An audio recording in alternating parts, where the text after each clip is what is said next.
क्या आपको वाकई लगता है कि आप एक सभ्य देश में रह रहे हैं? अपनी आत्मा को एक पल के लिए टटोलिए, क्योंकि राजस्थान के श्रीगंगानगर में जो हुआ वो सब फंसेंगे।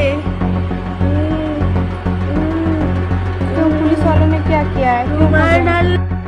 मेरे मरने के बाद वो सब फंसेंगे। कौन कौन सा फंसेंगे। कौन सा फंसेगा? उसके बाद खुद को इंसान कहना इंसानियत की सबसे बड़ी तौहीन है। यह कहानी सिर्फ 13 साल की बच्ची की जिस्म को नोचे जाने की नहीं है। यह कहानी हम सब के सामूहिक रूप से मर चुके जमीर की है। एक 13 साल की बच्ची जिसने सिर्फ अपने घर जाने के लिए एक ई रिक्शे वाले को भैया कहकर रोका था। उसे क्या पता था कि जिसे वह मददगार समझ रही है वह उसे किसी कबाड़ या जानवर की तरह चंद रुपयों में होटलों के हवाले बेच देगा। शहर के बीचों बीच जहां चमचमाती लाइटें थी, सीसीटीवी थे, पढ़ा लिखा हुआ इंसान स्टाफ था, वहां एक चलती सांस लेती मासूम का मोलभाव हो रहा था। 5 दिन 120 घंटे और 32 दरिंदे। कि बच्ची से 5 दिनों के अंदर 32 लोगों ने किया। एक एक पल उस बच्ची के लिए मौत से भी बदतर रहा होगा।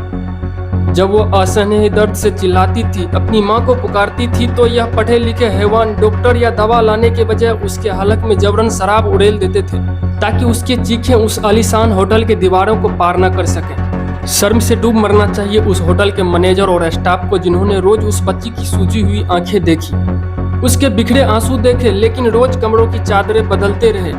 उनकी जेब में स्मार्टफोन तो था, लेकिन सीने में दिल और जमीर नहीं था जो पुलिस को 100 नंबर मिला सके।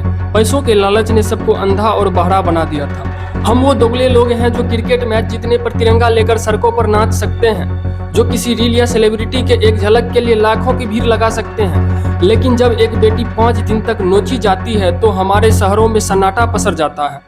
हमारा गुस्सा भी साहब अब कैलकुलेटर लेकर आता है।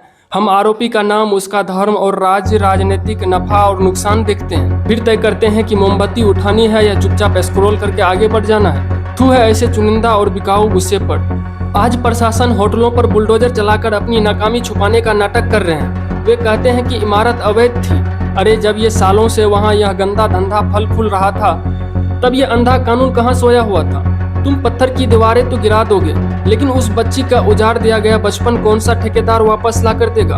हमारा पोक्सो कानून कागजों पर तो शेर की तरह दहाड़ता है, लेकिन हकीकत में अदालतों की फाइलों के नीचे दम तोड़ चुका है। अभी वह बच्ची पुलिस के द्वारा बचा ली गई है, अब वह अपने घर लौट आई है, लेकिन सच तो यह है कि वह सिर्फ शरीर से जिंदा है। उसकी आत्मा को इन 32 भेड़ियों ने उसी दिन मार डाला था। उसका बचपन उन 4 कमरों के मलबे में हमेशा के लिए दफन हो गया।